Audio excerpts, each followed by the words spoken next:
Boom. And we're live. Hell yeah. Right. Hi. Dude, I wanted to have you on the podcast. Okay, wait. I'm going to show my webcam. Like, where's your webcam? My webcam is on the stream. And let me actually send you a link so you can actually see it. Just make sure you mute it. I got to hose my internet, though. I got Google Fiber. So I live in San Francisco, so maybe it's okay. I'm nice and mellow, dude. This is like, sometimes we do these things in the morning and I'm all hyper and I talk super fast and I'm just total spaz. And now I'm like, it's 9 o'clock and I'm not stoned either. Like I'm perfectly sober. Like I'm with it, dude. I will be 100% focused. Dude, I like to do the podcast in the evening just for the same reason, like it's mellow, the day is ending, work is done. Actually, for me, work is not done. I got like probably 7 more hours to go. Dude, you and Ash are crazy, man. It's gonna be crazy. Yeah. Well, Ash is something different, It's a completely different. There's nothing like him.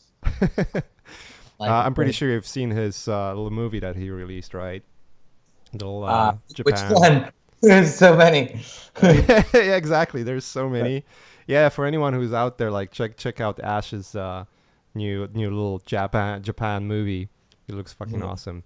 But so here we are, live with no other than GMUNK, Bradley Munkowitz, right? Is that your Bradley G. Munkowitz? G. Munkowitz. Yeah. All right, it's all part of a system. Ah, gotcha. Yeah. Okay. That's not my real last name, though. I figured. I think when I was watching one of your older interviews, it might have been either with Ash or with Chris Doe or someone else when you were talking about revealed my last name to the world. And I was like, where did you find that? He's like, well, I just Googled you. And I was like, well, Munkowitz actually has a lot more traction on the internet than Let's my keep real it that way. I like the Munkowitz, I like the whole shtick. So my real last name starts with a G, and that's. I love the whole shtick. We should keep it that way. Yeah, It's exactly you, dude. I've discovered your work. Gosh, it was a couple of years ago for the first time. It was like right after I met Ash. And, I started to look into the work. I've seen your work before. I've seen Ash's work, though. But I got more familiar with it when I saw your work you have done for Tron. And later, you did like a couple of interesting things. One of the thing that I like already strike me, like this guy is a fucking cool guy. Or he has to be. Was the monkey masturbating itself on your website? Yeah, that was like, okay. Some of my best work. That was so good, dude. I love it. Did on the new website, have you found it? No, I couldn't. Oh, dude. Oh, wait. So on the old website, am I missing something? Oh my God, you're so missing something. It's like leveled up. Like, okay, so on the old website, it was. It takes over and it's kind of, there's 8 different tracks and it's a kind of a study on monksturbation. It's like a study. and this one, it's like shows the growth in my kind of like going from a designer to a director, because now it's all about a mood and it's all about this, like, it's just a whole different thing, but it's the same. It's like the same, like I reshot it. And I scored it completely different, and it's like completely different vibe, but it's the same idea. So is it the one with the lady? Is that like a whole story behind it? Wait. That's King. That's a different project. Oh, okay. This is the Munksturbate, which is just my Easter egg on my website. It's so easy. Do you want me to tell the whole world where it is? It basically on the homepage of my website. If you click the GMUNK button, just like sit back and watch what happens, and it just goes. The whole thing just goes crazy. Okay. Yeah, and you'll hear like kind of love-making music, and it just goes into this like colorful, silhouetted. It's just like I shot it with one of my favorite people in the world, Connor Grable, and he's a frequent collaborator, and we just had so much. Like it's what it's all about, Is like you were in his basement. With 2 lights for 0, just nothing. With my wind-up toy, I have this wind-up toy, and I'm gonna have this wind-up toy for the rest of my life. Dude, that's a whole new level. It's a whole new level. I told yes. you. It's like the coolest thing I've done in the last 5 years. It's like hidden, but it's right there. It's right there. Dude, It's I right love there. it. I think Yeah, this is your best work. it's my best work. It's really good, and you got to scroll to see all of it. You know, there's three different Yeah. sections, and the last section it gets quite graphic, and you know, it's just one of those things, man. I just had to. I spent so much time making this new website, and I just had to, just like this was like the final thing that I did. I was like, okay, I talked to, I have my friends at Cargo Collective, and I was like, we have to put this in here. Like this is this elaborate plan, and This is too good. it's too good. Dude, this is It's awesome. it's hard to this thing and all the Mandingo stuff. The big muscular guy in the muscle suit. Yeah, I've seen that I one. made that shit in like 2003, and it's just like this is the kind of work that like in terms of originality, it makes me feel like, okay, yeah, like there's you could still be original. You know, like nobody has this wind up toy. Nobody fucking could get Mandingo out there, in that muscle suit. I found that. I'm trying to find the Mandingo. I remember Ah. seeing it before. It's this guy you from what I remember, whether you were talking about it or someone was telling me you met on the street, right? And like, hey, like you look cool. Let me take a. Oh, there it is. I met him at Crunch Fitness, and, which is when I was living in New York. He was like he was the towel guy at Crunch Fitness, and he was so funny because he was just give towels to everyone that would come in, but he was just so hilarious on how he'd hit on all the women, and he just like with these ridiculous lines and faces, and he was just like such a comedic character, and back then I was so young and so just like there were no barriers, just like who I would ask to film, and I carried a camera around wherever I went, and I feel like sometimes you get so precious about what kind of camera you use and how high fidelity it is, the production, and just back then I just had a camcorder, shooting DV tapes, and it was just, I didn't care. I just didn't care, it's just like, just shot him in front of a green screen, the lowest quality video ever, but that's, it just doesn't matter sometimes, it's more about getting it out there and expressing some originality. That's what I always tell students. It's like, what's your best advice? And it's like, dude, think differently, man. Like, collaborate, cross-pollinate with different mediums and kind of break things and take tropes that you understand and make yourself uncomfortable with them and just try weird shit, and your teacher is just going to appreciate it so much more if it's just like if you look around right now, like everybody's I sent a text to Mike Winkleman this morning. I was looking at an Instagram account, and it was just so blatantly people, so blatantly, like, even like dubstep to these post-apocalyptic creatures running around with people pulling on them, and it wasn't people's work. And I was just like, holy shit, like this dude's just like straight up, like just taking what he's seeing and recreating, which is great. But for, he's not going to establish an identity by doing that. He's going to learn a technical skill doing that. But, you got to break that, you got to break that and put your own spin on it, I call it Beeple babies, It's oh my God, there's so many of them. So many of them. But it's great. I mean, what an accomplishment like rabbits. for people, what an accomplishment for him, like just he's completely changed the game. Completely changed what being a Cinema 4D octane rendering artist is, and that's legacy shit right there, that's amazing. It seems like this is a common theme where you have someone who's really prolific, like yourself, Beeple, Ash, Vitali, all of those, amazing artists. My best friend in my mug, by the way. Yeah. My best friend, Jesse Golden. Dude, at my 40th birthday party. It's at our 40th birthday party in Palm Springs. I need that mug. Yeah, tell me you're selling it somewhere, because I'll definitely buy it. It's some Society 6 garbage. I don't know. It's like faded. So. But what I was saying is like it's pretty common theme where you have those really prolific artists. They go up front with new, fresh ideas or do something that is so out there in terms of quality, so refined. And then you have like this army of people that just copy the work and follow the trend, But I like, what you said is exactly true. It's like if you just copy, you're kind of hindering yourself Yeah. with opportunities. You know, Right. I think we're getting closer and closer with the way technology is moving towards, and software, the hardware. You know how accessible all of that is today. We're getting closer and closer to a point where rendering is not an issue anymore. Mm-hmm. And so you can make things look beautiful quite quickly. You know, Beeple is a Yeah. perfect example. Is just like pretty One simple day. stuff, but yeah, it looks amazing. Um, Day.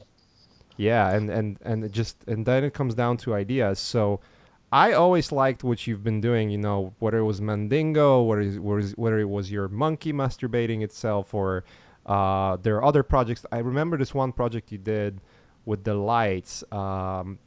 Lots With of lights. lots of lights. It was Love like light. a I'm trying to find it. Oh, Oh, that's there it the is. FITC Triangle. Yeah, yeah, Yeah, yeah, yeah, yeah. That was the one of the beginnings of a really really special collaboration with one of my best friends, Michael Fullman, and hmm, his company VT Pro Design. We That was the beginning of like two dudes in Loyola Marymount's theater department. That's where he graduated from, and we used their theater department room, rented 3 LED panels and a couple tube lights, and just made this contraption super simple. Another buddy grabbed the camera, and we just fucking, for less than $500 made this thing. And that is crazy. for him, he came from theater, and Hmm. I came from kind of motion design, and he knew everything about lighting, and I was doing beautiful sequence patterns through these LED, and they're super low res panels. Like Yeah, you can't really see the patterns very much, but just taking something outside of the screen and making it physical and emissive, and then filming it was the start of just a whole series of work with light, any kind of light, projection, laser, LED, um, material studies, refraction, acrylics, using acrylic to refract TVs, and just anything, mirrors, tons of mirrors, and just really, and then robotics came into play, and hmm, then that was the start of a new chapter. And I always say in speeches that like you have to have different seasons, like, and I wish I could share my screen. you I probably can. can't share my screen. Yeah, you can. If you wanna, Yeah, if you want, I can we can actually share a screen and I put it can up figure there. it. It's pretty easy for me to Um, set it up. oh, fucking, uh, God, I just hate the new Skype so much, dude. I can't find anything. But basically, my whole point is I plan what, like, there's work, right? And there's Hmm. commercial work, client work and stuff. And then there's my work, and on Yeah. my calendar it's called GMUNK Solo. And I've installed this special calendar app called Fantastical, and it has my own calendar. So I have, personal work, obscure work, et cetera, et cetera, et cetera. And then I have a GMUNK Solo, and it's my two favorite colors, like baby blue and gold. And I don't even know if those are my favorite colors, but my most calming colors. Hmm. And it's all just like my projects, and it's planned months out. So I know exactly what I'm doing in February of next year.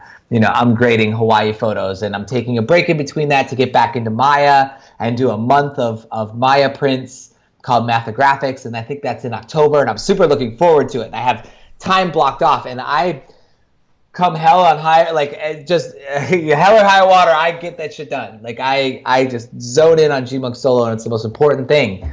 It's not the client work, man. It's the solo time to do the stuff that it's not that I don't care about client work, because of course I do, and I really want to do a good job because I want to Yeah. get more client work, obviously, and I want agencies to enjoy the experience working with me. And I learn a lot from doing calls and reviews, and kind of brokering creative with other creatives in a collaborative way. But GMUNK Solo time is there's nobody talking to me, and it's the things I could do alone. It's like productions I could do alone. Sometimes these productions grow and involve other people, and sometimes they're just me upstairs fucking around with Maya, grading photos in Lightroom, going on trips with my photography friends, or organizing small shoots with my, collaborators, or doing huge things like, Telestron, and making time for that.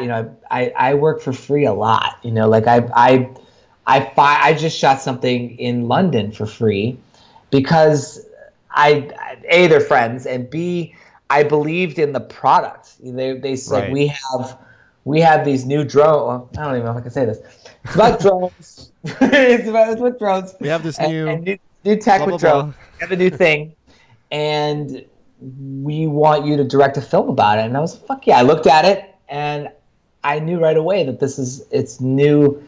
Like there's certain fields that really get me excited, and one of them is new technologies. Like, and I saw this, and I saw the film in my head, and I was like, I have to shoot this. And so I reorganized some flights, worked for free. It was really hard work, really, really hard work. But to me, all this stuff just feels like school. And sometimes when you have no resources and smaller budgets, it's actually much more satisfying and much more challenging. And at the end, it's a gratifying experience. You really have to dig deep sometimes, because if you're on a shoot and you're frustrated and you're like, you know what, it's okay because I'm making a fucking truckload of cash, and that immediately makes me feel fine. But this one, it's like, I get no money. This is my time. Things are rough, but you just think about the purity of it. And it's everything. Nobody cares about your client work. That's true. That's true. I would say it's absolutely true. Yeah, people care about your art. Like Ash knows that. Beeple knows that. You know that. Like a lot of the most successful designers and artists out there, that they all know this. It's not. Some people get so caught up in brand work, and not to say that brand work isn't rewarding or isn't good for your career, because you learn a lot by doing brand work. But man, to really build your brand, you gotta do the personal work and make time for it. And those people that are, if you want to collaborate on something and they're just like, well, you're gonna have to pay me, like I don't work for free. It's like, is that how it is? Like, do you like maybe they just don't want to collaborate with you, but I think a lot of times you can't monetize creativity like that. You have to like remember the feeling when you learned the stuff in the first place. Like you remember that feeling when you first learned Photoshop, or you first picked up a Wacom pen. And I certainly remember that feeling like distinctly when I first learned Flash and After Effects at school, and just started shooting videos and bringing it in, and just staying up all nights at a time, researching themes and coming up with narratives and remixing music, and just basically putting all my interests, my analog interests into the computer for the first time. And that feeling, you have to, your career is about recreating that feeling. Yeah. And if you're doing the same thing over and over again, or just working for brands getting beat down, or you have to take a break from that and just really figure out what makes your heart sing and bring back that original feeling when you first learned this shit. And that's the best way to stay inspired. That's the best way to make it in this industry, is because this industry is hard. It's fucking hard to be a professional creative because you're super competitive. You get beat down by client work, and agency work. There's so many layers sometimes to it that you really have to identify the things you love. I know that sounds corny, but it's so true. Sometimes you just need to hear it like over and over again to be like, I should just go off and just make something for the love. I put in Monkster Bait because I just love the wind-up toy, and I love my best friend. Fucking interesting enough, this dude gave me Monkster Bait. He gave it to me in like 2011 for a birthday, and he found it somehow. I don't know where he found it. He gave it to me, and I just looked at it. Identity. I just looked at it, and I was like, "You have no idea what you've done. Like, you have no idea what you've done. Like, this thing will be remixed and photographed and filmed." It's just like fucking. I love it. It makes me happy. I like your approach, and I think what you are saying is true. It's one thing to say, you know, I'm not gonna work for free if it's work done for an agency or for a client. You know, when someone That's who has a lot of money is reaching out like, hey, like, do you want to work with us? And if they say, but you know, we're not gonna pay you, but it's a notoriety of working with us, and you know, we're gonna give you that's exposure. dangerous. Yeah, that's a dangerous field to step onto. Because But then you have no leverage whatsoever. There's nothing. exactly. But Yeah. like personal projects, you know, asking if someone asks you to join their personal project, it's, you know, I can't I can see instances where, you know, you might want to pay a person to do the work with you if, let's say, your goal is to monetize it later on, you know, do something that is more commercial oriented. But if you're doing something in terms of exploration and for fun and to learn, like that's completely different field. And I 100% agree with you. You know, if you're asking for money, and that at that point is you're just kind of killing your own creativity, Yeah. because it's the goal is to learn and make something really cool and inspiring, and not really just to make it another commercial work related stuff. You know, that's one of the reasons I love doing personal work more than I love doing client work. I think there are certain client works that are really inspiring and makes you, you know, really excited about the project. But the reality is, and you know it really well, is like, as once you work on 1, 2, 3, 4, 5 commercials or films, you quickly realize that sort of it's all of it is all the same, and it all ends up in the same kind of spot. You know, there's some slight Yeah. differences visually. Maybe some ideas are greater than others, but at the end of the day, the process is exactly the same. You're kind of repeating the same steps to get towards the end goal, and it's fine. You know, a lot of people like to do that all the time, and they, you know, that keeps them busy and keeps them happy. But I've noticed, like, you know, I look at you, I look at Ash, and I look at Vitali, like three out Mm-hmm. of That's quite a monster. few, you know, really huge inspirations of mine. And all of you guys take a lot of time off to do personal work, like a lot of time A off. lot. Yeah. And I So admire important. that. Yeah, it's so Yeah. important. So I important. agree. And sometimes, client work can be fantastic, and I think one thing I always say is don't pitch stuff you don't want to do. Yeah. Don't pitch stuff you don't want to do, because if this is like fucking super important rule. Another thing is when you do personal work that you want people to hire you to do. Yeah. Perfect example is my fiance. My lovely fiance is a very talented illustrator Mm-hmm. named Simone One, and she did a project for a former roommate of ours named Phil Ranieri, who was making a product called Lightform. And she drew a set. She drew this kind of underwater coral bits. Mm-hmm. Drew them quite large, and they made beautiful cutouts of them, and then projection mapped these set pieces and created this underwater world. It's beautifully done. Everything about it was beautifully done. The content was beautiful. The illustrations were beautiful. The fabrication of the set pieces was beautiful, and just was great. And it comes out on this Lightform promotional video, and all of a sudden, that one thing she did for barely any money whatsoever, she did it because she was super inspired and Mm-hmm. she wanted to help out our roommate Phil.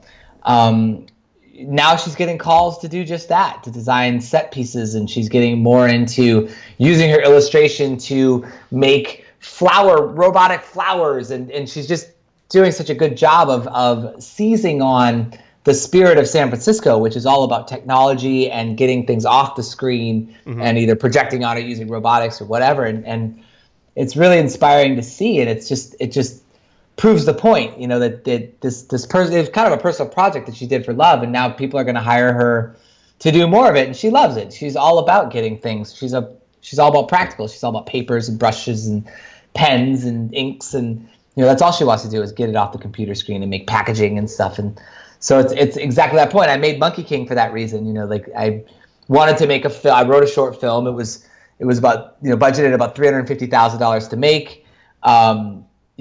Am I going to go on Indiegogo for a short film and try to raise that kind of money? No one's going to support it, nor do I want to beg for it. Mm-hmm. Then we tried to pitch it as a music video to Warp Records. I cut it down to about 100 grand. They're like, we have two grand. So like, okay, I can't make this. I don't even think I can get the suit on set for 2 grand. But then I said, you know what? I'm just going to invest in it myself, and I'm going to do a photo shoot because I know, obviously I can't afford a film shoot, but I can get one of my buddies in London, a very talented photographer named James Wadlow. He's doing a lot of stuff with speed lights and gels that I'm really inspired by, and wanted to learn from him. And so we collaborated. I self-funded a project called the Monkey King, and so far no one's called me to do it. But that certainly doesn't make it a failure because I learned a lot. I had a lot of fun doing it. I love the results, and it was a perfect your creativity is a story.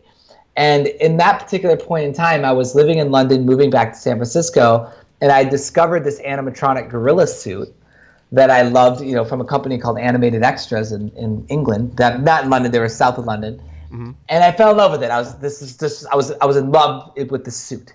And no one wanted to support these films I was writing with the suit.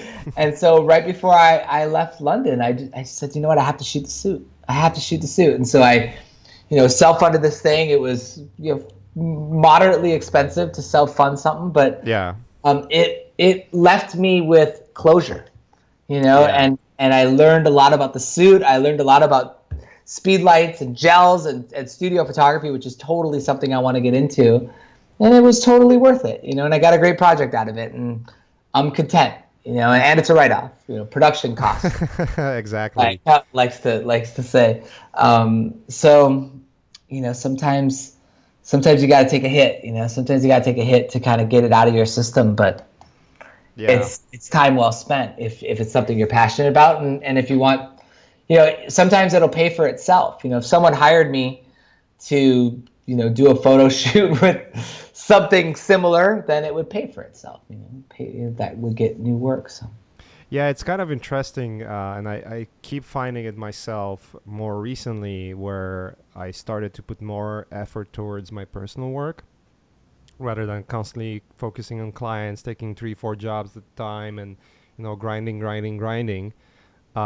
Is that not only I'm, feel more refreshed and sort of like finding my own ideas and actually channeling what I really love to do, but sort of like the side effect of it is you actually start to get calls with the work that is related to your personal work. Like for instance, my last 2 projects, one of them I'm working on right now, and then one of them were Nike, the Phantom Vision boot, where they basically directly stem from the client's love to the Showtime work I'm doing to my drawings, cyberpunk drawings, right? Like it's almost like a direct connection. I found X, Y, and Z image on your Instagram. I love your work. I want to do something, in that vein. Are you interested, Oh, fuck yeah, I am. Yeah. Because I love doing that stuff, And I think it's so important. I talk with Ash like almost every day, and we know how prolific he is, obviously.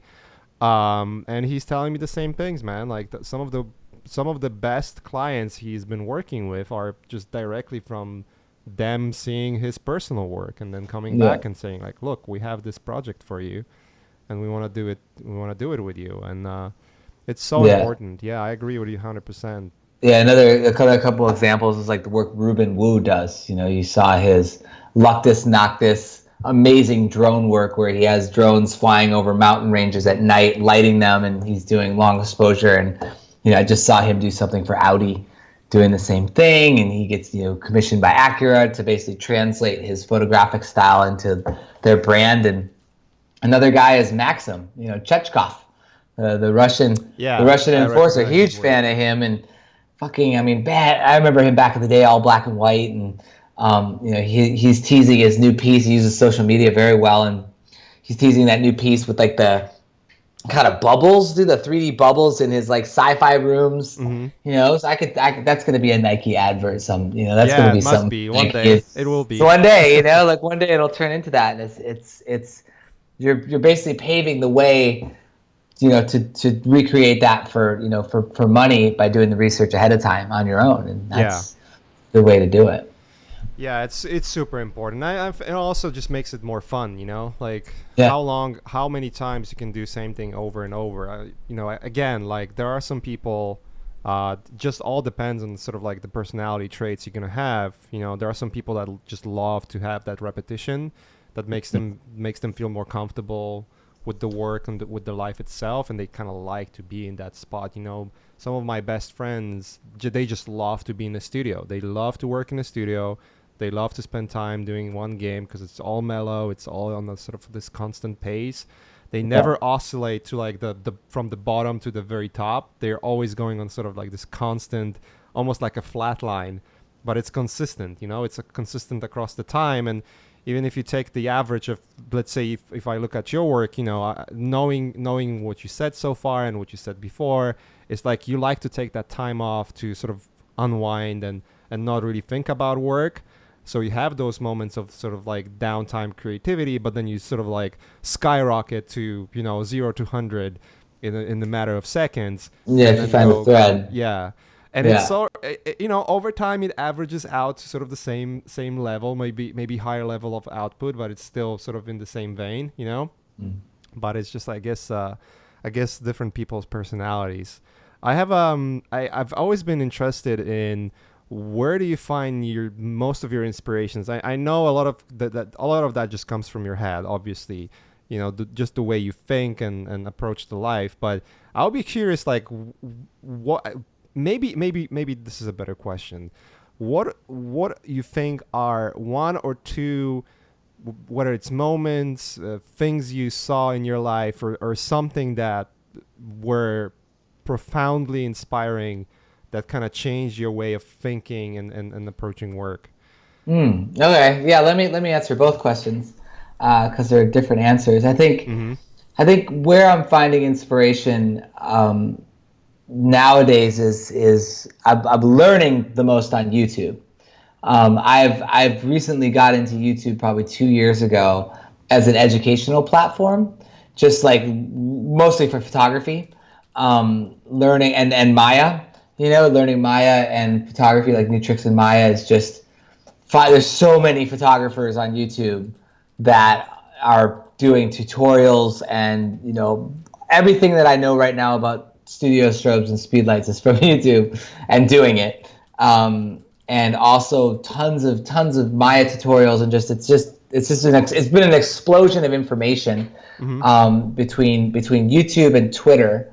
I don't really use Facebook. I don't really care about personal details about anybody, but I do care about articles on Twitter and educational tutorials on YouTube. I also don't have really watch TV, but YouTube is kind of like, I can, if I want to watch like Late Night with Stephen Colbert or something, and laugh a little bit at our political system, I'll throw on some YouTube on there too. And then just reference, Pinterest and Vimeo, and I check a ton of blogs, creative applications, Colossal, the usual great blogs. Right. I'm always looking at stuff. Mainly these days, it's much less about motion design and much more about technology. Right. And that's more just because. There's two reasons, I guess. One is because the industry is changing a lot, and I just want to, like the idea of the television commercial is there's not really going to be television commercials as we know it in 10 years, and that's what I've spent the last 5 years building, is being a commercial director. And so I'm looking at, diversifying what I can do capability-wise by getting into installations of any shape or form, right. And getting, the consumption screen doesn't always have to be a fucking 30-inch, 50-inch television screen. It could be a LED wall. It could be, some fucking kinetic sculptures. It could be interactive. It's just so much. There's so much. In the experiential side of things, and it's all based on motion design. It's all based on design, but it's kind of, in Tron and Oblivion we faked everything, But now all of those, like Tron is all AR, like the hologram for the solar sail, that's all augmented reality in a way. And pretty soon we won't need our phones. Pretty soon we won't need goggles for VR. Soon it'll be volumetric projections around us. So that kind of stuff interests me because it's all based on motion design. It's just different canvases. And that inspires me the most is now learning about that. I mean, in general, it's just what inspires me the most is learning. And I'll never ever master anything. I just have an earnest to really kind of jump into something and make myself uncomfortable and learn it to a point where I feel comfortable, and then I might need a break from it and go learn something else and learn something else and learn something else. And I think that's super important for inspiration. It's learning and inspiration. I learned to be inspired, and that's everything, man. And a lot of learning comes from collaborating. So many of the people that I've worked with over the years have paved the way for so many opportunities, and I wouldn't be anywhere without the people I collaborate with. And it's fun because you see your work kind of augmented in a way, like you see it kind of take on a new voice. And for me, that's really fun because I know what I would do on my own, but then when you cross-pollinate with other creatives, it just gets really interesting. It's just interesting, and there's always a story, there's always an experience. Connor and I filming the Monk's Debate in his basement. I'll never forget that. I'll never forget what we were doing, what we were listening to, what we were laughing about. God, and those memories are they're just treasures. Like that's stuff you hang on for the rest of your life. And sometimes the most impactful memories are when you're the most vulnerable and really putting your creative self out there. And I love that shit. So that answers your first question. And your second question was, what was your second question? One was about like inspiration in general, I guess, and the second was like maybe those groundbreaking moments that really. Oh, okay, yeah. So I think working on Box for sure was one of them. Just to see, I was coming when I joined a company called Bot and Dolly in 2013. I had just finished Oblivion. I had just finished, that was the last time I was hands-on on a UI, where I was in Illustrator for months at a time, just like looking at grids on my monitor, sitting really close and just like nerding out so hard on grid language. And then to go from that into Bot and Dolly, and in between those was this Triangle LED piece that you're talking about. I was in 2013 as well. Right. And just like starting to get things off the screen and into physical form, be it light or projection on robots.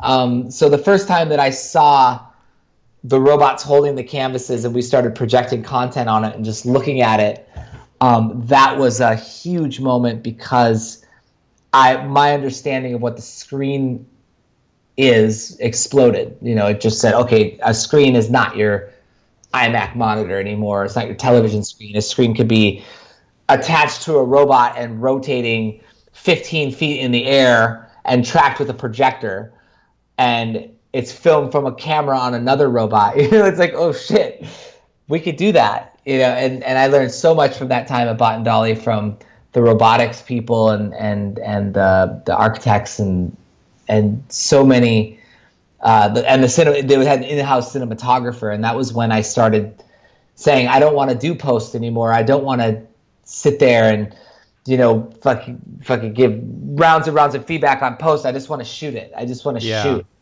I went into I think a 2-year just deep dive into the practical of every shape and size. Like music videos, small microscopic, macro shoots, like I said, lasers, LEDs, projection, robots, fabrication, and just everything but what I had been doing for the last 10 years. And that felt great. That felt amazing.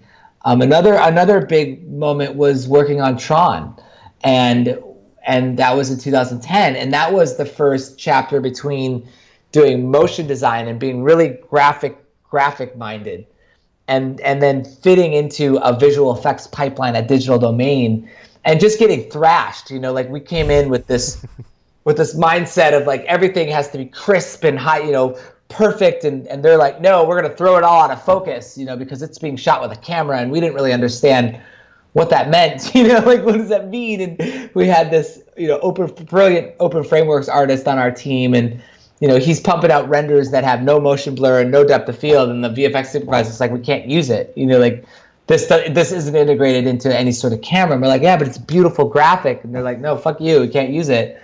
And so we ended up like porting the Open Frameworks apps to Houdini. They had a whole, you know, SWAT team of Houdini killers back in 2010 at Digital Domain doing all the particle sims on Tron. So high end.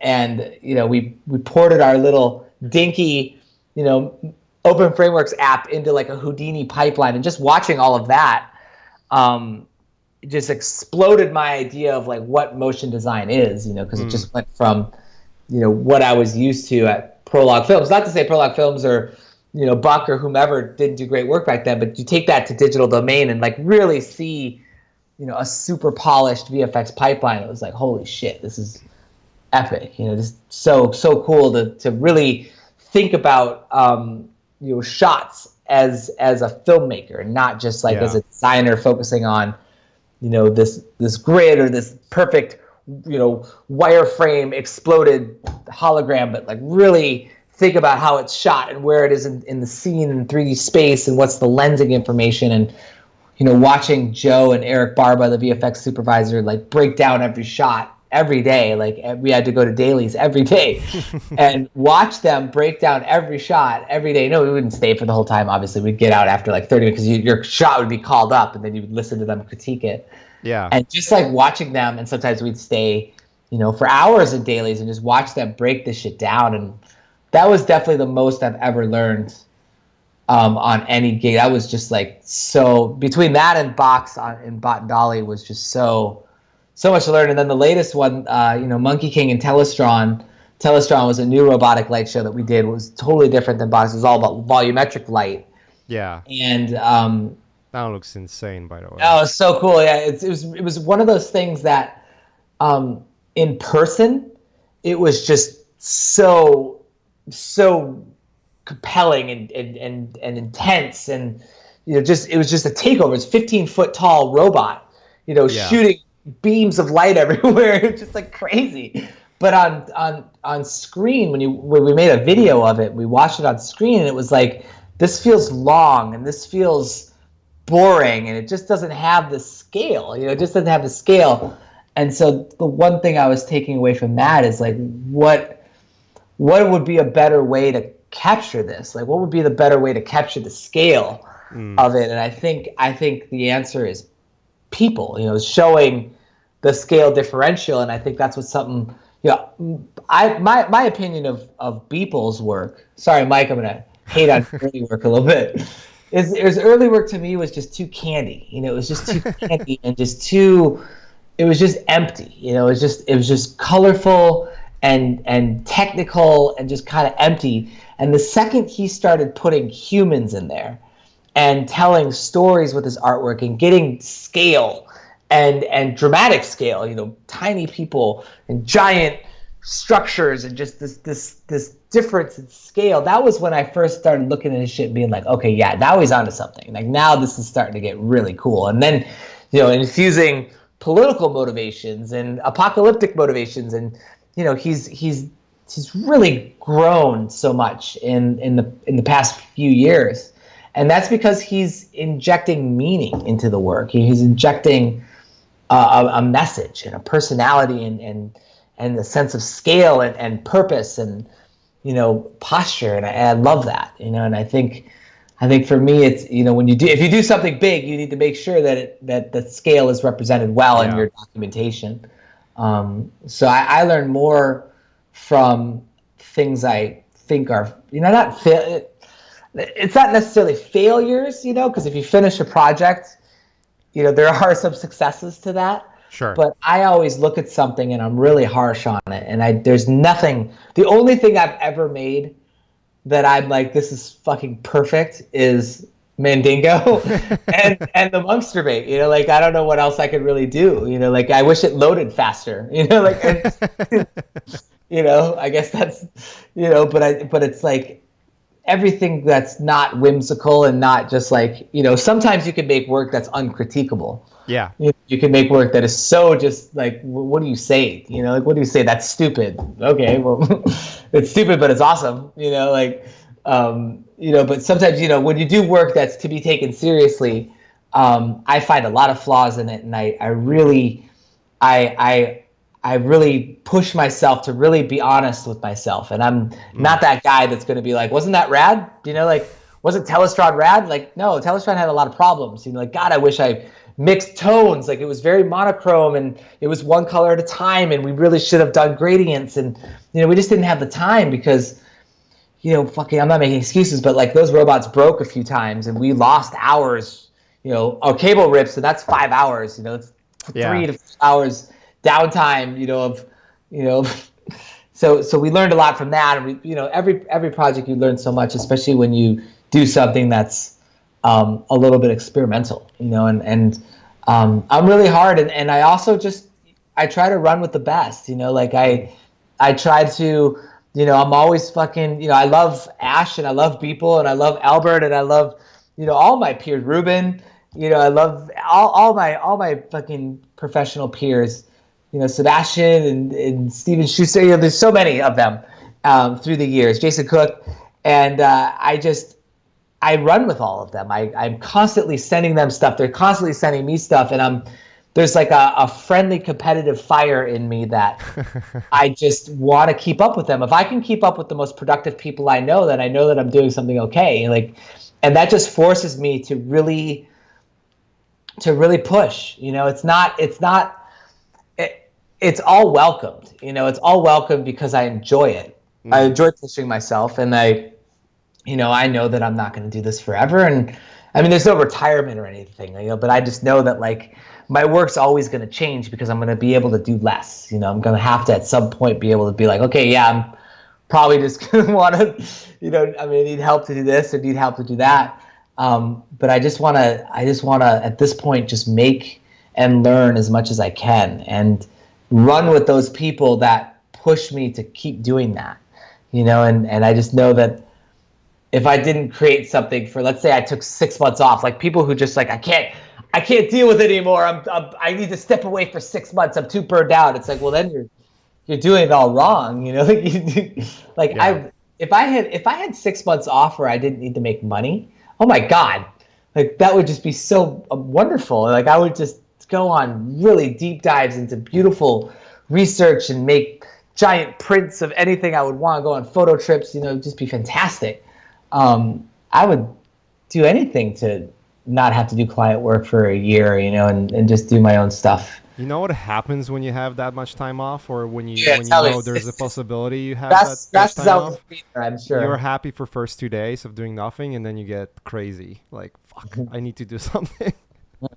Like, it's not even like the necessity of doing something. It's just a craving to keep the creative flow, whatever that flow would be, right? And I don't think I know anyone from the peers that I talk with that would just literally just I'm out, I'm taking time off, I'm not gonna do anything. Like most of the guys are like, yeah, I'm taking time off, I'm making my sabbatical, I'm making it to learn new shit, Yeah. It's always there's always a goal related to it, and like one of the things that drives me crazy, and I don't know if it's just me being sick or us in general, creatives being completely retarded in that way, but that when you go on vacation, you feel like I don't need any of that, It's like I'm going there, but I still want to do something, Right. Grab a camera. That drives my family crazy. I remember going to like we went to Yosemite a couple of years ago, and my wife told me, like you could actually look at the sites that are here not through the lens and enjoy it a little bit. No, but you see things But so it's much like, deeper no, through the look at lens, the man. Yeah. lenses. Yeah. Well, yeah, and I mean, I feel like when you photograph and manipulate an image and compose it, you frame it in your way. It actually is a much more engaging way to view Mm. anything. Like I feel like people who are at a fucking Jay-Z concert and they're looking at it through their phone, that's stupid. Yeah, That's stupid. that is stupid. I But agree with you're you. at Yellowstone or Yosemite and you're looking at something beautiful and you want to capture that beauty, but in your own way with composition and format and just really, time, looking at how the light is hitting things.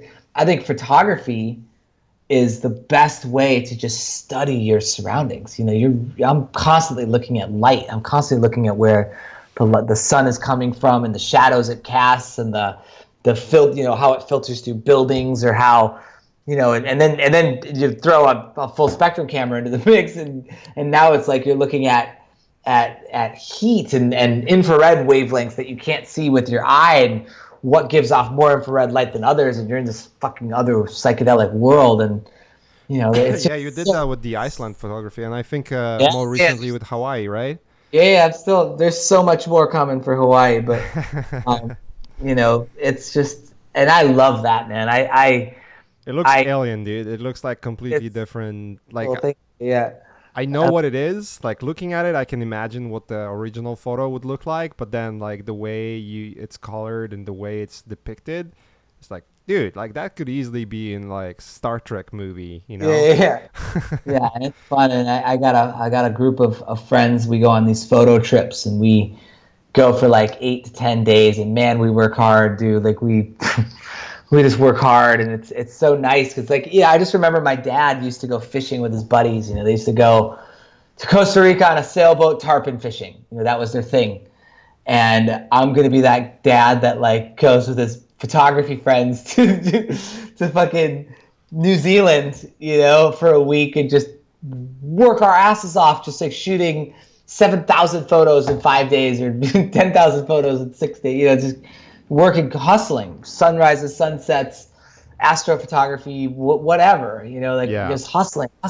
But it's so invigorating. Like we just watched our beat. One of the guys in the photo group is a young guy named James Heredia, and he's 25 years old. And me and Jake Sargent are, I'm in my 40s. He's just turning 40, and we're like these older dudes, and Heredia is like this young guy. So he just films and films and films and films, and then he turns over a 14-minute BTS today, and it's just like you watch it and you're just there again, and it's just dumb.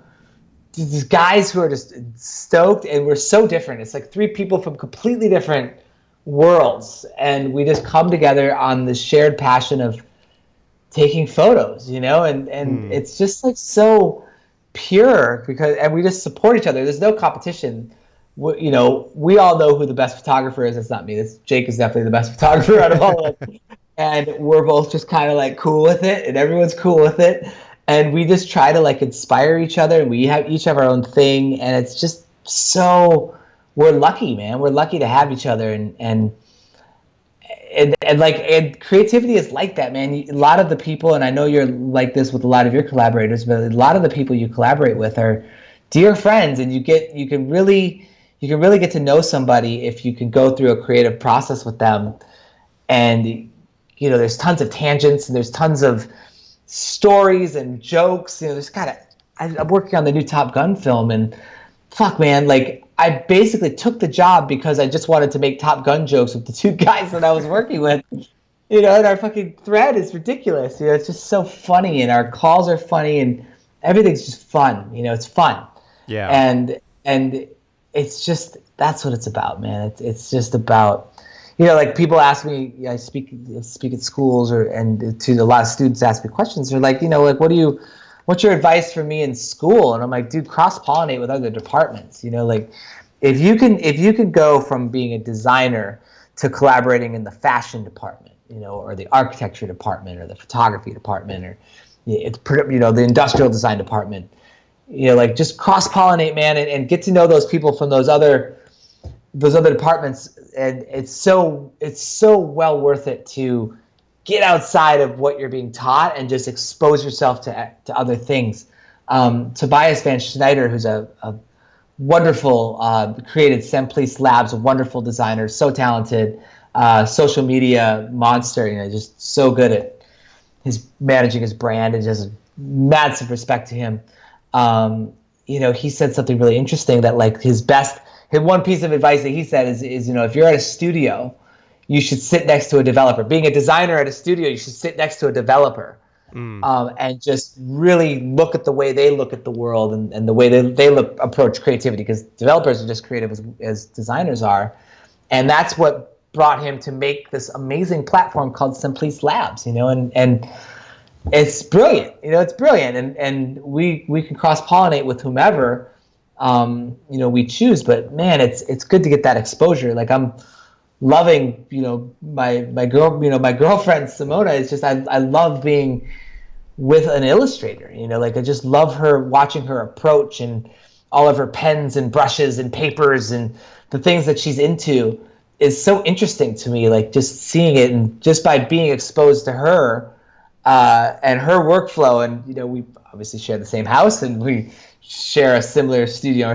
My studio's upstairs, her studio's downstairs right now, and I love watching her, and her interests have pollinated into my interest in print. Right. I'm really interested in print. I'm really interested in fine art and gallery shows, and that wouldn't have happened if I probably wouldn't have met her. And that's probably going to be a huge part of my career moving forward, is I want to get things on walls. I want to get, really work on getting exhibitions and get into that world, not for a full-time job. That's not what I'm going to do, but I would just, as a kind of labor of love, to just get into that, because it's fun to see your shit on the wall, especially if it's big, and it's fun to watch people interact with it.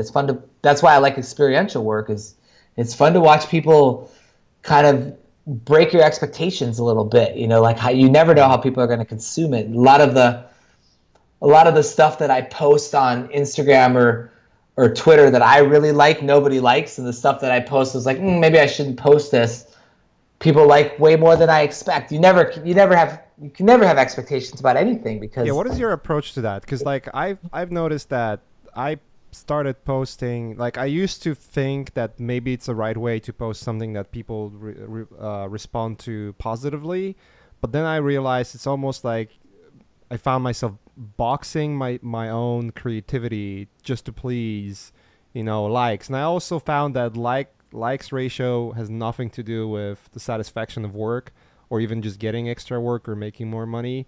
Even just selling prints, people respond by looking at stuff and they like stuff, but I couldn't find evidence that more likes means more sales, like for instance in prints or t-shirts and stuff like that. I get most of my likes in the work that doesn't sell. Right. And quite opposite, the work that sells the most, looking just at prints, is the ones that doesn't necessarily have the most likes, but it's the stuff that I really put a lot of attention to, in terms of the quality of the design, the composition, the idea behind the picture, that kind of stuff, Yeah. I would be curious. I tend to just not overthink it, like I just tend to, if I'm looking at something and I like it, I'll post it, like I don't really I don't really care anymore, because there's no pattern,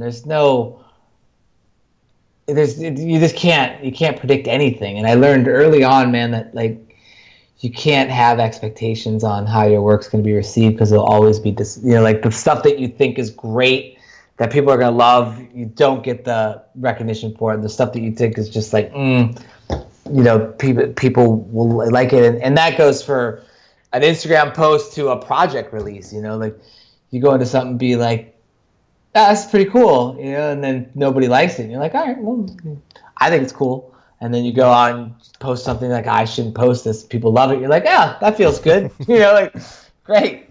So there's always a way to you don't do the work for the affirmation of others. You've Yeah. got to do the work for yourself, and the process and the learning. And it's tough, man. This is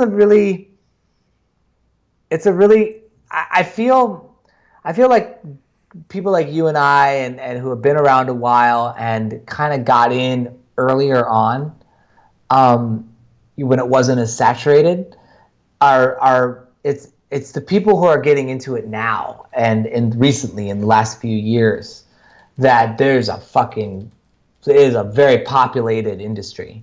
You can just get lost on Behance it's just like, holy shit, there's so much out there, and there's a lot of good work out there. I think the way to do it now is you have to have a social media game. You have to interact. You have to attend trade shows. You have to attend conferences, trade shows. You have to network. You have to hustle, man, because nobody's just gonna, unless you're like supremely talented and it's just like you're the next Killian Ang, and because that dude doesn't do shit. Dude just doesn't do anything. Nobody knows what he looks like. Nobody's ever talked to him. He's certainly never going to be on anybody's podcast. He is just nobody knows where he lives. He is the next Mobius, and he is the next Mobius because he's the next Mobius. He's that good, But so unless you're Killian Ang and can just do that, and your work stands on its own, and you're just fucking epically talented, that's fantastic. But you really gotta, look at guys like Maxim and Ash and people. Look how often they post and all the different platforms they post on. They're just pushing it out, man. And the more it gets around on the Pinterest boards and on the Google searches, and the more people kind of see it, and it more just percolates, the more the name percolates. This is what you got to do these days, and it's a different game entirely. It's a different game entirely. And it's kind of, I don't know, I have mixed feelings on it because it is so saturated and it's tough. It's tough for the new gen to get in there, but I just think originality is really important. No, yeah, I agree with you, and I like what you bless you. I like what you said early on about social media in general. Like you only post, like you post mostly on Twitter, and you sort of like you don't really curate your work towards specifics, but it's more like I just post what I like. I don't like to look at other people's profiles. I'm not really interested in that. That was a discovery I had I think it was almost 2 years ago now, where I've noticed that my wall is basically a wall of other people's life, which I really, really, really, really found I don't really care about. Yeah. Because it's like it's cool. You had a wonderful dinner at this fancy restaurant, or you went to vacation, but I always had to ask myself a question like, is this thing that I'm seeing right now taking away time from my productivity or from my family and whatnot, or is it really enriching my life to a point where like I'm inspired, I want to do something? So gradually I found myself, going down from 500 people that I follow to 5 or 10, which is just people that post awesome shit that when you see it, it's like, fuck, like I really need to do something now too. Yeah. I have a rule now, and obviously there's some hidden profiles out there that haven't been posting in a while, that anytime something pops on my stream, on whether it's Instagram or Twitter, that it has anything to do with politics, family, weird stuff that I'm not interested with, it's like this is a perfect candidate to unfollow, no matter how great of an artist or person that person is, Right. Like you can be Craig Mullins, or you can be GMUNK, you can be whoever you want to be. If you're just posting like family photos, like why would I care? Yeah, no, not on Twitter. On Facebook, I mean, if you want, but I haven't had a Facebook newsfeed for over 10 years. I installed the plugin, maybe like 8 years. I installed a plugin called Kill Newsfeed, and it lets you preserve your Facebook account, but it just, you open Facebook and there's no newsfeed. It's just blank. Yeah, if you're not following anyone, it's like you lose the interest of going back to watch anything, because it's like, oh, I saw it like 3 days ago. There's nothing new. Okay, I'll move on. Right. Yeah. I can't Facebook. But the Twitter stuff is basically my news. It saves me from going, and checking the news. I actually find it's a fascinating time in in the U.S.'s history, in the world's history right now. It's a fascinating time, and I just as much as it is a distraction, I just really, it's just a fascinating time. I don't know how else to say it, and I just want to like kind of just watch it. I don't really spend too much time, getting into the nitty gritty of it. But man, it's just an interesting time to be alive. It is. I Interesting don't really time to pay be. attention to news. I took an advice. I can't remember who that was. I think it was Tim Ferriss in 4 Hour Work Week when he said, you know what, like you really don't need to watch any news because if anything like really important happens that you need to be aware I know of, about it. Yeah. someone will tell you about it. So I'll tell you. Yeah. Sure. Sure. There's something true about that. We used to be in times prior to social media and internet where you really only knew the things that directly around you. And if you traveled the world, you were like really probably the most informed person out there. And then everything someone said, you just kind of took it for granted. That must be true. And there was just so many urban myths that just sprout out of that. And internet came along, and now someone says something funny or something that they are convinced about, like, oh yeah, you're sure, I'm just gonna Google that real quick and find out. I think it's great that we have social media. We can share the work. We can pollinate our work out there, make more people aware of what we are doing. What kind of work you do. Expose yourself to the world as well. But also, the sort of like the negative of it is just like it opened door to all the dummies that are out there too. Oh my God. Never read comments. Oh my God, comments, dude. The YouTube comments are the best, dude. Oh my God, what a black hole that is. Yeah, it's pretty terrible. Yeah, it's pretty crazy. terrible, Yeah, it's just. But I mean, this is the reason I go to Burning Man, is like it's like you can look at YouTube comments and it's just dark, like it just goes. People spend their days just like fighting on YouTube, or Twitter or Facebook or whatever, just all worked up over responses, and there's that, and it just shows you kind of how deep it goes with humanity. People, it could get real dark, man. And then you go to Burning Man, and it's just the opposite. It's like your faith in humanity is completely restored because everyone is so creative and expressive and friendly and accommodating and kind and generous. It's just like, it's so, you're basically constantly looking around and just being like, that's awesome, that's awesome, they're awesome, that's awesome, oh, that was really nice, that's awesome, that's awesome. And there's nothing like it. And although it's changed, it's gotten just big, it's just gotten bigger, and even bigger than it was. Yeah, it's like almost 80,000 people now. It's like, oh my God, it's like a whole town. It's massive. And that is crazy. With that comes a lot of, there's been a lot of articles in the last few years about how, the San Francisco tech scene has kind of infiltrated Burning Man and, kind of polluted it with, money and status and elitism, but all the goodness is still there. It's just a little bit more spread out. And the way we do it, it's just, we're not exposed to any of that douchery, it's all goodness. And as long as the weather's good, sometimes the weather can be a bit challenging with dust storms and extreme heat, extreme cold. Right. But if the weather's good, it's fucking, and that shit's in a couple weeks. So I just got my bike rack today, and nice. Our loft is all full of Burning Man stuff, and it's going to be the hard reboot, and then it's one of those events during the year that really. That's like the one time where you get like the hall pass, and you can kind of ingest as much as you. Yeah, I remember when I came to US, that was back in 2010, like Burning Man was nothing as big as it is right now. I remember like there was a couple of guys, a couple of people from Naughty Dog that would go there and enjoy the time. and I think it just went also like significantly more expensive, right, to attend. Yeah. Yeah, tickets are about almost $400 each now. Damn, that's a lot And of then money. and then you got to get your tent and Yeah. there's so many other, there's food, water, supplies, Yeah. whatever costumes, whatever you bring out there.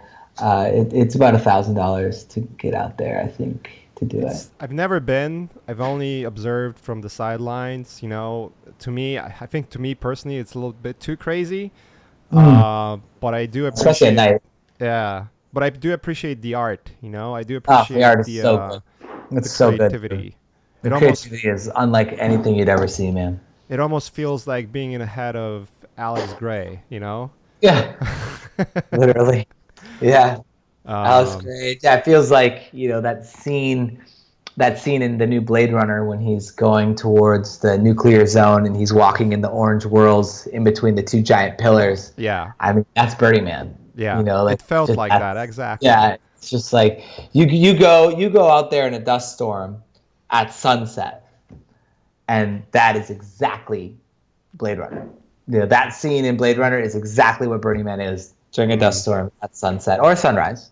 That is Usually crazy. not dust storms at sunrise, but dust storms at sunset. It's just so fucking cool. It's like being in a Terry Gilliam film. It's just so awesome. So yeah, that'll cleanse me. It's been a very very interesting year so far. It's been a very interesting year, balancing a lot of work from various sources, and I think at the end of the day, as I learned to become a better director, as long as you have resources, you can do anything, and I could do 20 jobs if I have great resources. And you just pepper around and kind of give each project what it needs to kind of, you're basically just cultivating, you're growing a beautiful plant, and you just water the plant enough and give it its fertilizer and you give it its sunlight, just kind of sculpting these various things. So I feel like it's been challenging that way, but it's forced me to kind of grow and become a much better director, just juggling all the things I'm doing.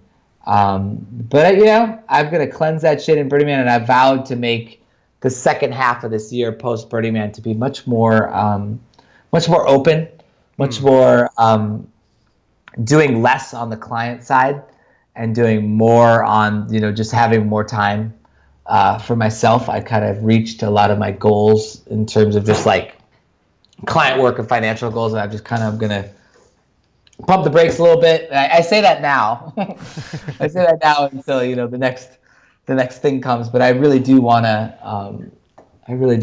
spend some more time doing the art and working on some new photography projects and the next thing is to get into the studio and start playing with studio strobes and forms and not only doing shooting humans, but actually shooting macro and textures. And I fucking was in Colombia, and this guy at a conference, a wonderful conference called 4GM, this dude gave me this giant candle and a super detailed skull, really fucking detailed skull.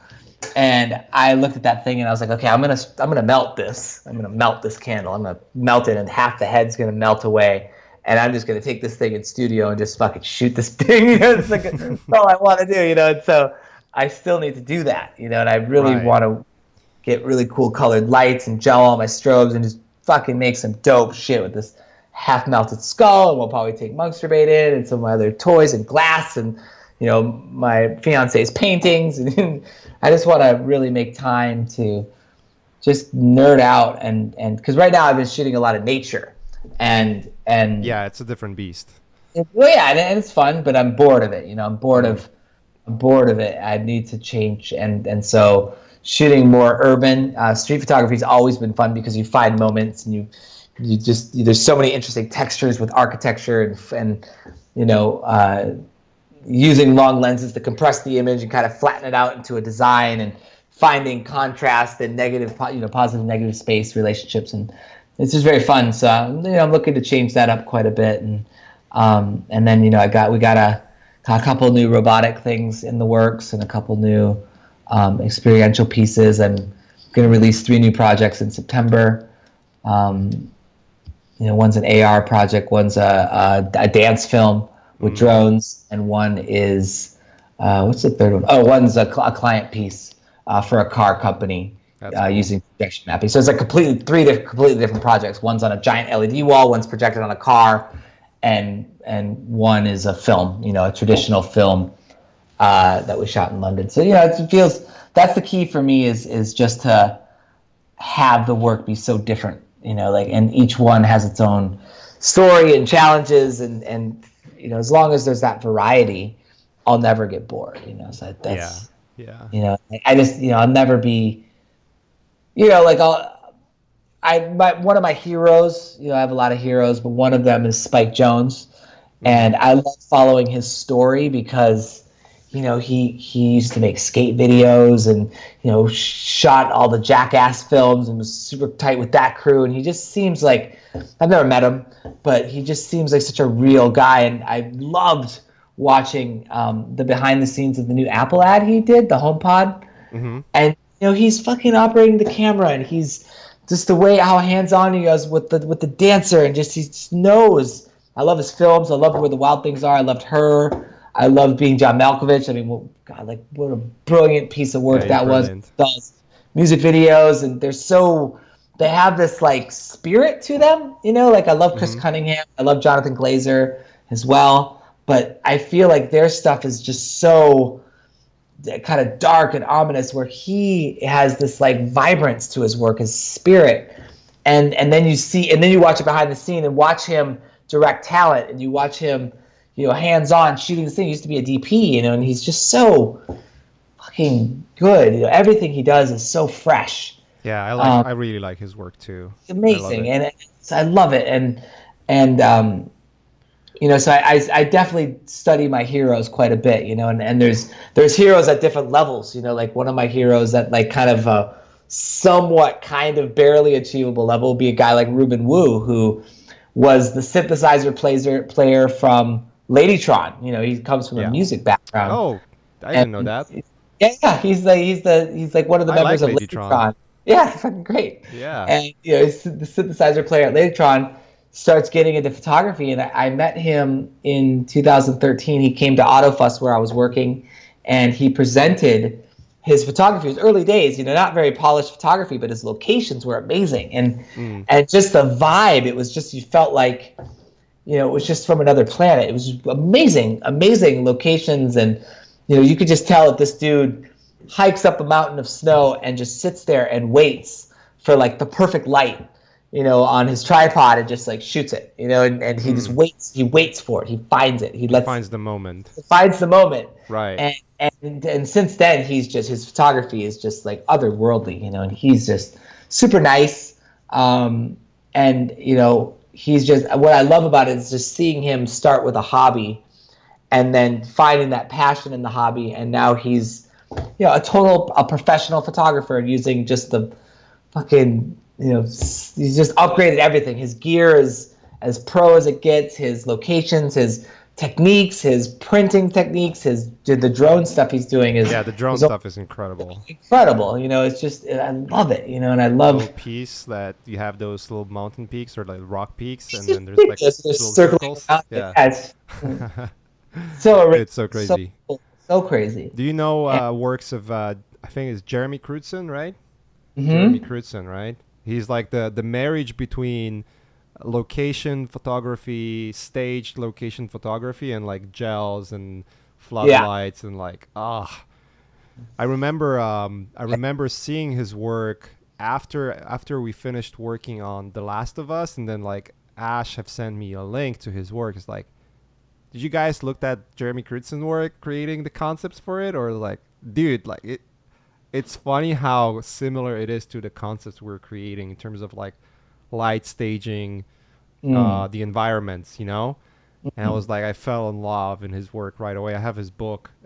Like I have quite a few books. I actually got rid of like half of my books that I just just stick there, and I'm not really paying attention to them. But his book is like right there, waiting to be opened like as often as possible, because I literally love his work. Yeah, man, I really like your direct, more hands-on, more tangible, real stuff that is in the camera. I found you based on the Tron and all the projects you did with more of the motion graphics. But the stuff you're doing now is like, to me, it's so much more inspiring, because it's just like there's something about the quality of light and something about the way things look and feel when they're actually shot in camera instead of just being digital, right? There's so much better. The quality. One of the reasons why I loved Quentin Tarantino's movies, because like he still so good. The dialogue, man. Film. Yeah. He still does it on film. Like it just has such a different quality to it. When you watch what was Kill the new Bill. one he made? Yeah, Kill Bill. The Hateful Eight, I think was the newest one. Yeah, that was he shot it on 70mm, and when you watch it, it's just like all those tiny imperfections, the way the lenses captured bokeh in the background, the anamorphic lenses, it's like it's just oozing with awesomeness, Dunkirk too was shot on film. Oh yeah. Color on that film is just the color is so good. Yeah, Dunkirk is great. Great, yeah, it's so good. So, yeah, it's there's a lot out there. It's impossible to be. If you're ever jaded, like you could be jaded from like getting beat up from an ad agency or something, like that's fair. But man, like if you can't find something to make your heart sing, then you shouldn't be doing this, man. Because there's so much out there, and there's so many masters, and there's so much history, and there's so many fuck, man. Go watch Close Encounters of the Third Kind. God, the fucking scene where Richard Dreyfuss and the first UFO kind of comes in contact with him in the car, and it's all like grainy film because it's all kind of low light and everything's going crazy. It turns upside down. It's fucking amazing. It's all in camera, It's just. What we found, what I found myself doing a lot with, because right now I've been collaborating with Ash. We're doing this project together. We're sort of clashing Lost Boy and Showtime into like this super brutal stuff. Super brutal, it's just like, let's just fuck it. Let's just make it as brutal as we want, But during that process, we've been like rewatching old movies, the Beetlejuice. We watched The Shining a couple of days ago. And it's like, you're just like, you're looking at the works of masters. The work's been done. Who did it the hard way? They were shooting on film. Like, fucking think about, like, we watched the original Top Gun, because we're working on the sequel. And I don't know if I'm supposed to say that or not. I don't know. Matters. I think you can say you work in sequel. I mean, it's been out there that it's being made, so so whatever. Sorry if this gets me in trouble. Sorry, Joe. But I mean, we watched the original, right? And fucking like they're shooting all that on film, like really, like inside getting all the shots like inside the cockpits and stuff. There's no compositing. Yeah, it's crazy. There's no compositing. Like how are they fucking doing that, man? It's so awesome. The original Blade Runner, the original Aliens with James, like amazing. The craziest part is just it is film, meaning like if you fuck it up, it's like thousands of dollars per minute. You know? Digital, you just next clip. Problem. Let's close it with. There's one question that I'll read because most of it we kind of answered already, and it sort of relates to the last thing you've mentioned about client work. Which is, one of the guys asks, sometimes I feel that we need to be like the industry, what the industry wants, and not what we want to paint, So it's like almost like we're conforming our work towards what will make us hireable instead of what will make us happy. And, he would be curious about your opinion on this thing. We kind of talked about it throughout our conversation, but I think it's one of those things that, as you mentioned about the importance of personal let me do an example. So there's these two guys, one is German and one is Spanish, and they're called Extra Weg, and on Instagram they God, they have over 100,000 followers, maybe even 200,000. It's a lot. It's a lot. And they have a signature style that's kind of a blend between What's their name deep again? Extraweg, EXTRAWEG, and it's all like pink. It's like pink, elastic humans, so much pink, elastic humans that have no commercial value. Like you look at it and it's like that's somewhat offensive, or This is funny.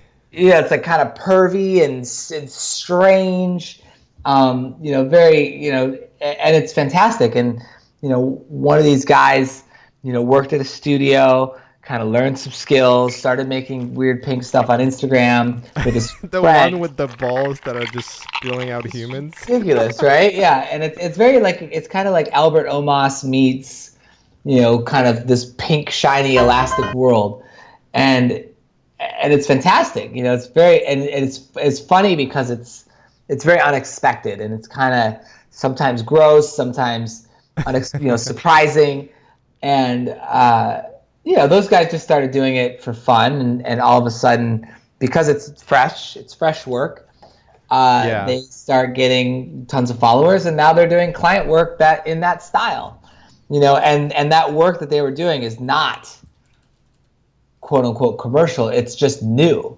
If you look at the new Aphex Twin music video that just came out yesterday, I think the day before, didn't know. It's like, it's not super polished on purpose, because it definitely reminds me of Albert's work. Yeah, the extra leg stuff for sure. But I think the point is that if you look at the new Aphex Twin video, everything is so polished. You go look at any feature film, go watch Pacific Rim or Avengers or any of those. I watched Pacific Rim on mute on the plane and just fast forwarded to all the fight scenes, and that was my Pacific Rim experience. Fantastic CG. I couldn't be bothered to actually listen to the movie. The second one. The first one I actually saw in theaters and hated it, but the second one. But I mean, the CG was fantastic. It was fantastic. Giant robots, giant monsters, great, loved it. The second one just didn't bother with listening to it and just watched it. And you look at all that, that's very polished. Everything's very polished. And the thing why the Aphex Twin music video is making waves is because it's kind of rough. And in that roughness, it's defying expectations in a way. And there's a new aesthetic going around called vaporwave. And vaporwave's kind of this new thing where it's kind of beepily and kind of lo-fi, but kind of somewhat polished in a way, bright saturated colors, kind of noir, neo wave kind of style. And it's not technically perfect, but it's good because it's new and it's interesting. And I would be much more interested in really unique permutations of a variety of aesthetics and fields and themes into something that's new versus something that's expected by clients. Now, everybody's situation is different, and everybody's exposure is different, and everyone's network is different. And so it's easier said than done to just say, do something fresh, do something original, do something that makes you happy, and work will follow, like the extra wags of the world, or the the other examples we talked about. So you just have to find that ratio that works for you. Everybody's situation is different.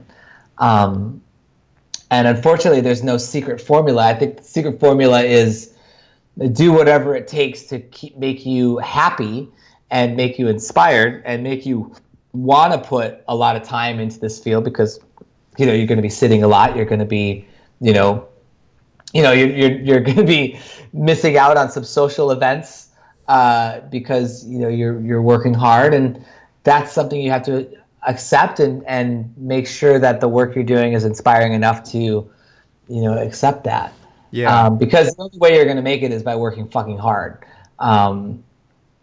You could be the most talented person, but if you don't have a work ethic, you're not going to make it. And if you have an epic work ethic and there's no talent, you're more likely to make it because you're more likely to learn. But if you're not open to learning and collaborating and exposing yourself to different people, you're not going to make it either because you don't have the talent. So the people who don't have the talent or are new to it really need to put it upon themselves to learn and take classes and see if it resonates. And there's so many learning resources out there. You guys have a fantastic. I've recommended Learn Squared to a lot of people, because it's a fantastic model. It's really interesting to combine two different disciplines in the same class and have the mentorship, and it's just a wonderful platform. But you need to really take it upon yourself to get the education you need, get the exposure, get the connections, and hustle, because it's not easy. It's not easy at all. And even though the tools make it easy to actually get traction, to actually do work, client work that's cool, is really difficult, and it requires a high level of commitment and discipline. And so, I wish it was easy, man. It's not, but I like we've mentioned this before already. This is like it's not an easy business. It's not your 9 to 5. Usually that will get you somewhere, but not far. So you have to be prepared to grind a lot. And if you are gonna expose yourself to grind the things that you're not really excited about, you will get tired real quick. There's always this. I call it the window. I don't call it that way, but to me, it's like a window of happiness for each project, where from the moment it starts, for the first 2 weeks, you feel super excited about it, and you put out your best work. But if it's not if it's not something that you're particularly excited about, it just plummets real quick to a point where you're just like regretting to even taking the project in the first place. And now you know, like, oh shit, I got like 2 more months of this. It's like, it becomes extremely hard. You have to have a lot of self-discipline to actually follow up on this and keep going. Whereas again, like if you put out the best work you have that you're really excited about, the likelihood of you being hired to do something similar is higher. Not necessarily it's going to guarantee you that, but it is much higher if you have like a lot of really, they basically hire you based on what you have, what you show. And the more different stuff you show, the more different kind of projects you're going to get. I've noticed that even with my work. I remember I used to do like a lot of paintings and a lot of like those illustrations that are more environment oriented, more like video game, film, keyframes, that kind of stuff, where it's like a lot of photo detail, a lot of like really interesting detail. It's all perfectly rendered. It all shows the characters in motion, or it shows really rich environments, that kind of deal. And I would get a lot of film work out of that.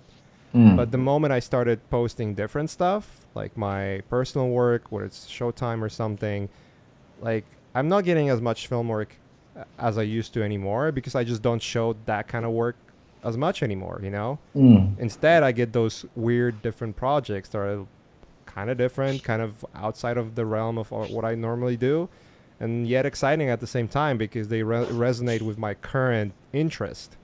On what I'm doing right now. So I think I'd like to add one more bit and real quick. And I think a lot of it, we all need to make money to survive and be comfortable and support whomever we need to support. And so sometimes if there's, you kind of look at it's kind of like a video game where you have like a life meter, and you want to have like that. Like if you need to have like what's sustainable to sustain life and the comforts that you desire, and that's kind of like a meter. And sometimes you have to like take a job to kind of power that meter back up, and then you can kind of run that meter down a little bit more, where you're kind of in the red zone, but you're happy and learning new skills and kind of about to power up again, and then you take that job that's like well paying but kind of brutal for a little bit. You power back up, and I think it's always like a dynamic scale where this meter is kind of always fluctuating. Like the meter is not just going to go like, always up, because sometimes it's good to just like let the meter kind of deplete a little bit so you can do the things that you really want to do or that you feel are necessary. And I feel like if you're trapped in like a client job that you're hating, try to learn a new skill while you're doing it, or try to bridge a connection and make it worthwhile. Try a new technique or learn a new plugin, or explore a different aesthetic. Even though it's going to get rejected, you could use the time on the clock to explore it. Like, you really do have to be selfish about, at the end of the day, and this is kind of a weird thing to say, but it's at the end of the day, it's all about you. It's all about kind of, sure, you're doing work for other people and with other people, etc., but like, it's your experience, and you can be selfish about it and make sure that you get what you need to make it worthwhile, and I think I don't necessarily think that's a bad thing to think that way. Like, you're going to do great work and you're going to be collaborative and you're going to do all those things, but you should just make sure that you're kind of taking care of number one. Like, make yourself a priority and don't be a victim to the situation you put yourself in. Yeah, I would agree, and I think this is a good closing statement. Yeah. We've been almost talking for almost 2 hours now. Yeah, sorry. Yeah. No, it's okay. It's okay. Like, I can go forever. Obviously, I got a ton of work to do, but I know you're pretty busy too. Those conversations kind of go that way. You start, you talk, and then like you look at the clock. Holy shit! It's time is flying. Well, we spend a lot of time doing this stuff, so there's a lot to share. Yeah, that's been awesome, man. I would love to have you back. Maybe sometime later in the year or early next year. We'll see. Yeah. Whenever you're free, because there's just like, it seems like there's just a ton of topics we could just go over. Even just the photography, that by itself, I'm getting more and more interest in, and it's so fun, dude. I highly recommend it. It'll change the way you look at everything. Dude, I have my Profoto strobes in the closet, just waiting to be undusted. Yeah, undust those things, man. It's fun. All right, guys. Thanks a lot for joining us and listening through the mumble we had here. I think it was pretty informative, dude. I was one of the best. And thanks for your time, dude. Thanks for joining me. And let's wrap it up here. And have a good night, good day. Yeah, good you morning, too, man. Pleasure. Yeah, it was an absolute pleasure. So, yeah.